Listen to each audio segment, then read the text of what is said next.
حضرت خواجہ غریب نواز رحمۃ اللہ تعالی علیہ کی پیدائش ملک سجستان میں 537 ہجری مطابق 1142 عیسوی میں ہوئی تھی۔ حضرت خواجہ کے پرکھوں کا وطن ہرات کے قریب شہر چشت میں تھا، اسی لیے آپ چشتی کہلاتے ہیں۔ آپ کے والد کا نام حضرت خواجہ غیاث الدین حسن چشتی رحمۃ اللہ علیہ تھا۔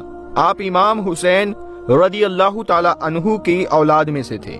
حضرت خواجہ رحمۃ اللہ تعالی علیہ کی شروع کی تعلیم اور تربیت آپ ہی کی نگرانی میں ہوئی، لیکن حضرت خواجہ کی عمر مشکل سے 11 سال تھی کہ آپ کے والد عراق میں وفات پا گئے۔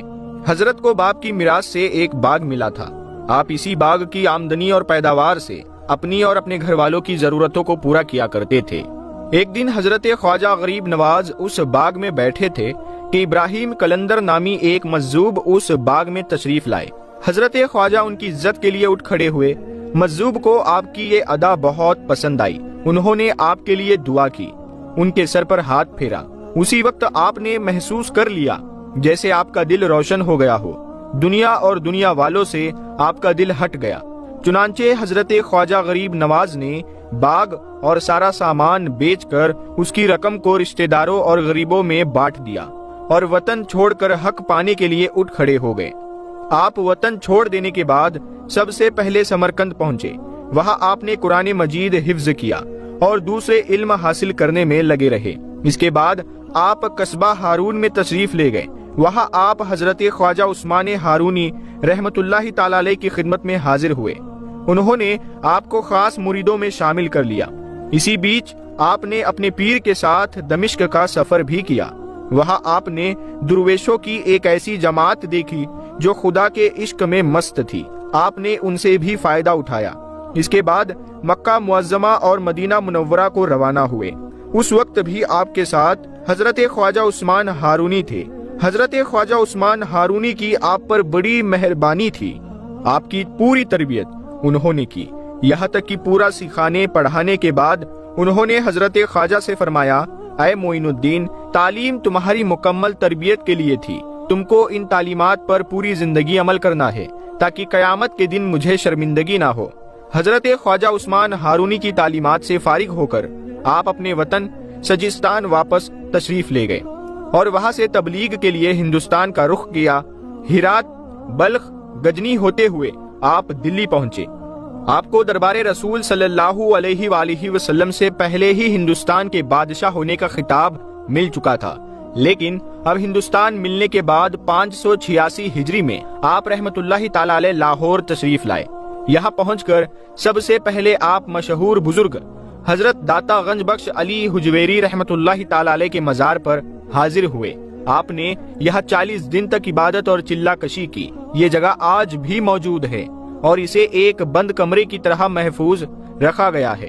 حضرت داتا گنج بخش علی حجویری رحمت اللہ تعالی علیہ سے روحانی برکت لینے کے بعد حضرت خواجہ معین الدین چشتی رحمت اللہ تعالی علیہ ملتان تشریف لے گئے۔ اس زمانے میں ملتان علم اور فن کا ایک بڑا مرکز تھا۔ یہاں آپ 5 سال تک رہے اور یہی آپ نے سنسکرت بھاشا سیکھی۔ سنسکرت سیکھنا آپ کے لیے بے حد ضروری تھا کیونکہ آپ کو جلد ہی ہندو سمودائے کے سامنے اسلام کی تعلیمات پہنچانا اسلام کے لیے ضروری تھا۔ حضرت خواجہ غریب نواز رحمت اللہ تعالی علیہ ملتان سے دلی تشریف لے گئے۔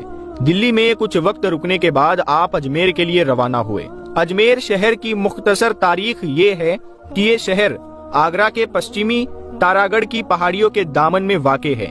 پہاڑی کی چوٹی پر مغل شہنشاہ جلال الدین اکبر کا بنایا ہوا قلعہ آج بھی موجود ہے۔ اجمیر ہندوستان کا ایک بہت پرانا اور ایتہاسک شہر ہے۔ اجمیر اس وقت ہندوستان کی سب سے طاقتور ہندو حکومت کا دارالسلطنت تھا۔ اس علاقے میں ہندوستان کی سب سے بہادر جنگجو اور غیرت مند قوم راجپوت آباد تھی۔ راجپوتوں کی ہسٹری یہ ہے کہ اس قوم کے لوگ مر جانا پسند کرتے تھے لیکن کسی کے سامنے سر جھکانا گوارا نہیں کرتے تھے۔ اگر جنگ کا وقت آتا تو راجپوت عورتیں خود کو جلتی آگ کے حوالے کر دیتی تاکہ ان کے مرد جنگ کے میدان میں پیچھے نہ ہٹے اور یا تو جیت کر واپس آئے یا اپنی جان دے دے۔ یہ وہی قوم تھی جسے حضرت خواجہ غریب نواز رحمت اللہ تعالی علیہ خدا کے ایک ہونے کا پیغام دینے والے تھے۔ اس وقت دلی اور اجمیر پر پرتھوی راج چوہان کی حکومت تھی۔ اجمیر پہنچنے کے بعد حضرت خواجہ غریب نواز نے تارا گڑھ کی پہاڑیوں کے نزدیک اپنی خانقاہ بنائی۔ دوستو، یہ خانقاہ کیا تھی؟ صرف گھاس پھوس کی ایک چھوٹی سی جھوپڑی تھی جس میں حضرت سلطان الہند آرام فرماتے تھے۔ ان کے پاس صرف نماز کا ایک مصلی، پانی کا برتن اور ایک جوڑا لباس تھا۔ یہی سب ان کا سامان تھا۔ شروعاتی دنوں میں یہاں کے راجپوتوں نے آپ کی موجودگی کو کوئی خاص اہمیت نہیں دی۔ انہوں نے آپ کو ایک سادھارن جوگی یا تپسوی سمجھا جو کہیں دور سے آ کر جنگل میں بس گیا ہو۔ لیکن جب کچھ لوگوں نے آپ کی جھوپڑی میں آ کر دیکھا تو انہیں پتا چلا کہ آپ کی شخصیت ہندوستان کے سنیاسیوں سے بالکل الگ ہے۔ اس کے بعد سوالوں کا ایک سلسلہ شروع ہو گیا۔ راجپوت آپ کو دیکھنے آتے اور آپ کی نورانی شخصیت دیکھ کر حیران رہ جاتے۔ آپ کے چہرے میں ایسی رونق اور کشش تھی جسے دیکھ کر لوگوں کے دل کھینچنے لگتے تھے۔ حالانکہ وہ سمجھ نہیں پا رہے تھے کہ آپ کون ہیں، لیکن ان کی روحیں آپ کی طرف جھکنے لگی۔ اب راجپوتوں کو یہ اندازہ ہو چکا تھا کہ حضرت خواجہ غریب نواز رحمت اللہ تعالی علیہ ہندو مذہب کی کسی بھی شاخ پر عمل کرنے والے نہیں ہے، لیکن کیونکہ انہوں نے راجستھان کے اس علاقے میں پہلے کبھی مسلمان کو عبادت کرتے ہوئے نہیں دیکھا تھا، اسی لیے وہ آپ کے مذہب کی حقیقت سمجھ نہیں پا رہے تھے۔ پھر ایک دن کچھ راجپوت حضرت خواجہ غریب نواز رحمت اللہ تعالی علیہ کی جھوپڑی میں داخل ہوئے۔ اس وقت آپ اللہ تعالیٰ کے ذکر میں مشغول تھے۔ راجپوت خاموشی سے بیٹھے رہے یہاں تک کہ آپ اپنی عبادت سے فارغ ہو گئے۔ اس کے بعد حضرت خواجہ غریب نواز رحمت اللہ تعالی علیہ نے ان سے ان کی زبان میں بات کی اور پوچھا، تم لوگ یہاں کیسے آئے ہو؟ راجپوت اس غیر مقامی شخص کی صاف اور اثردار زبان سن کر حیران رہ گئے۔ ان میں سے ایک نے تیز لہجے میں جواب دیا، ہم کچھ دنوں سے دیکھ رہے ہیں کہ تم یہاں جنگل میں اکیلے ہو۔ آج ہم نے سوچا کہ تمہارے آنے کی وجہ پوچھے، آخر تم کون ہو اور یہاں کس لیے آئے ہو؟ حضرت خواجہ غریب نواز رحمت اللہ تعالی علیہ نے نرم اور میٹھے لہجے میں فرمایا، کیا میری وجہ سے تمہیں کوئی تکلیف پہنچی ہے؟ دوسرے راجپوت نے کہا، تم ہمیں نقصان پہنچا بھی نہیں سکتے ہو۔ اس کی باتوں سے غرور اور گھمنڈ صاف جھلک رہا تھا۔ پھر وہ راجپوت کہنے لگا، ہم جاننا چاہتے ہیں کہ تم کس قوم سے تعلق رکھتے ہو اور اجمیر کیوں آئے ہو؟ حضرت خواجہ غریب نواز رحمت اللہ تعالی علیہ نے پرجلال لہجے میں فرمایا، میں مسلمان ہوں اور تمہیں اپنے اللہ کا پیغام سنانے آیا ہوں۔ مسلمان کا نام سنتے ہی راجپوت چونک پڑے۔ ان کے ذہن میں کئی طرح کے سوال اور شک اٹھنے لگے۔ ان میں سے ایک نے تیز لہجے میں پوچھا، کیا تم شہاب الدین گوری کی قوم سے تعلق رکھتے ہو؟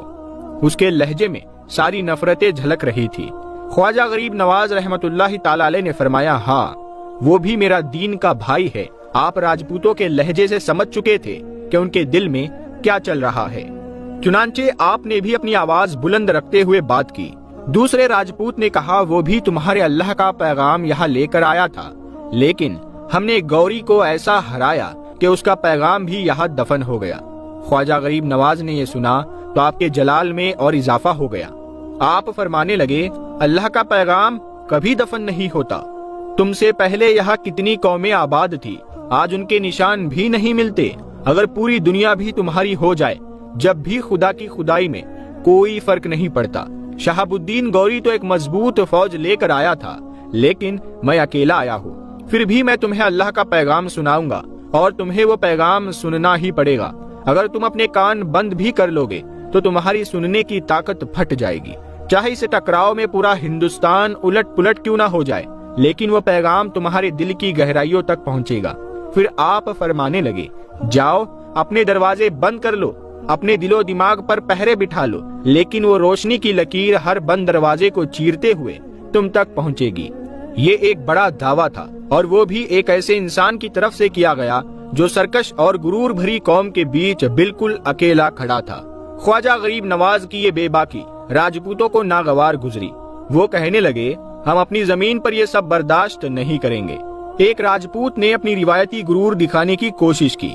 اس پر خواجہ غریب نواز نے پرجلال لہجے میں فرمایا، یہ زمین اللہ کی ہے، اگر یہ کسی انسان کی ہوتی تو تمہارے باپ دادا اپنے ساتھ لے جاتے، لیکن انہوں نے بھی موت کا سواد چکھا اور خالی ہاتھ چلے گئے۔ ہم سب اس زمین پر اللہ کے کرایہ دار ہیں اور جلد ہی اس کی بارگاہ میں پیش ہونے والے ہیں۔ یہ سن کر دوسرے راجپوت نے غصے میں کہا، ہم کسی اللہ کو نہیں مانتے، زمین اور آسمان پر ہمارے دیوتاؤں کی حکومت ہے، اگر تم یہاں اور رہنا چاہتے ہو تو ایک ہی شرط ہے کہ تم اپنی زبان پر آئندہ اللہ کا نام نہ لاؤ۔ اسلام کے ظاہر کرنے پر یہ پہلی پابندی لگائی گئی تھی۔ خواجہ غریب نواز رحمت اللہ تعالی علیہ نے فرمایا، میرے لیے تو اللہ ہی سب کچھ ہے۔ آپ کے چہرے مبارک پر ایک الگ رنگ ابھر آیا۔ پھر خواجہ غریب نواز رحمت اللہ تعالی علیہ کی آواز گونجی، میں اللہ رب العزت کے نام سے زندہ ہوں اور تمہیں بھی اس کے نام کی برکت سے زندہ کرنے آیا ہوں۔ یہ سن کر راجپوت خفا ہونے کے بجائے ہنسنے لگے اور کہنے لگے، تمہیں اپنی زندگی کے لیے نہ تو اچھی غذا میسر ہے، نہ لباس اور نہ ہی رہنے کو مکان۔ پہلے خود کو زندہ رکھ کے دکھاؤ، پھر ہمیں زندہ کرنے کی بات کرنا۔ خواجہ غریب نواز رحمت اللہ تعالی علیہ نے مسکراتے ہوئے فرمایا، میری زندگی کے لیے ایک جوڑا لباس، 4 گز زمین اور جنگلی پھل ہی کافی ہے۔ تم اپنی فکر کرو، اتنی شان و شوکت کے باوجود ایک دن ایسا آئے گا جب تمہاری سانسیں چھن جائے گی، پھر تم اس دنیا میں داخل ہو جاؤ گے جہاں آگ کے سوا کچھ نہیں ہوگا۔ ایک راجپوت غصے میں بولا، آخر تم کس اللہ کی بات کر رہے ہو اور تمہارے اللہ کا وہ کون سا پیغام ہے جو ہمیں سنانا چاہتے ہو؟ خواجہ غریب نواز رحمت اللہ تعالی علیہ کے ہونٹوں پر ایک دلکش مسکراہٹ آئی۔ پھر انہوں نے سنسکرت بھاشا میں سورہ اخلاص کا ترجمہ کرتے ہوئے فرمایا، اللہ ایک ہے، اس کا کوئی شریک نہیں، وہ ہر چیز سے بے نیاز ہے، نہ اس کی کوئی اولاد ہے اور نہ کوئی اس کا باپ۔ اس کے بعد خواجہ غریب نواز رحمت اللہ تعالی علیہ نے فرمایا، اللہ کو سب سے زیادہ یہ بات ناپسند ہے کہ انسان اسے چھوڑ کر کسی اور کی پوجا کرے۔ جن مورتیوں کو تم نے اپنے ہاتھوں سے بنایا ہے وہ تمہارے خدا کیسے ہو سکتے ہیں؟ یہ پتھر کی مورتیاں اپنی جگہ سے ہل بھی نہیں سکتی، تم کس امید پر ان کے آگے دامن پھیلاتے ہو؟ یہ تو خود تمہاری محتاج ہے کہ تم انہیں ایک جگہ سے اٹھا کر دوسری جگہ رکھتے ہو۔ یہ سن کر راجپوت غصے میں لال ہو گئے، ان کی تلواریں میان سے باہر آ گئی۔ وہ اس مسلمان فقیر کا کام تمام کرنا چاہتے تھے جو ان کے دیوتاؤں کی بے عزتی کر رہا تھا، لیکن خواجہ غریب نواز رحمت اللہ تعالی علیہ نے ان پر کرم کی نگاہ ڈالی۔ اچانک ایک بجلی جیسی لہر اٹھی۔ وہ راجپوت جن کی بہادری شہرت پورے ہندوستان میں تھی، خواجہ غریب نواز رحمت اللہ تعالی علیہ کے سامنے جھوٹی ثابت ہو رہی تھی۔ ان کے جسموں پر کپ کپی طاری ہو گئی، ان کی تلواریں ہاتھوں سے گر پڑی اور وہ گھبرا کر وہاں سے بھاگ کھڑے ہوئے۔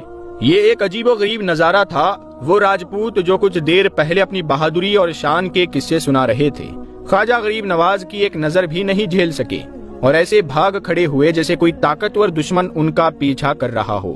راجپوت سینیکوں میں کچھ دن اس واقعے کا ذکر دبے لہجے میں ہوتا رہا۔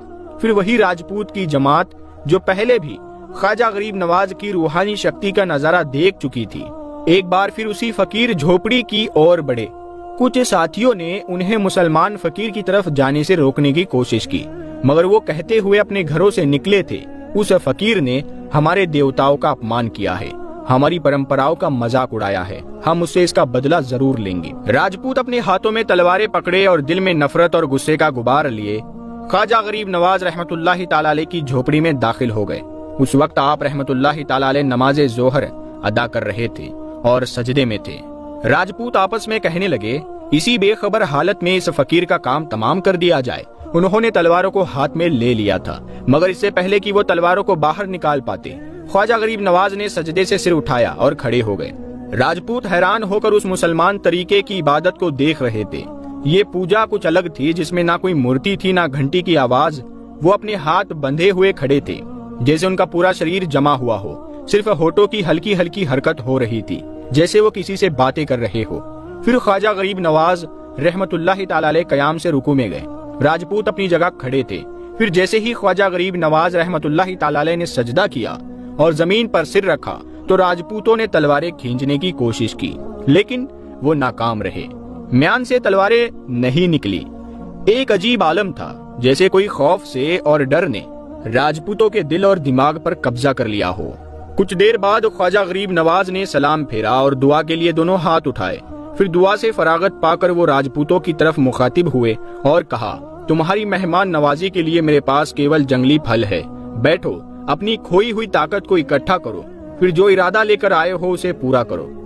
فقیر تو اللہ کی راہ میں گھر سے کفن باندھ کر نکلا ہے، تم جیسا چاہو خنجر آزما کر دیکھ لو، اللہ کے درویش کے قتل کے لیے کسی تیاری کی ضرورت نہیں ہوتی۔ یہ سن کر راجپوت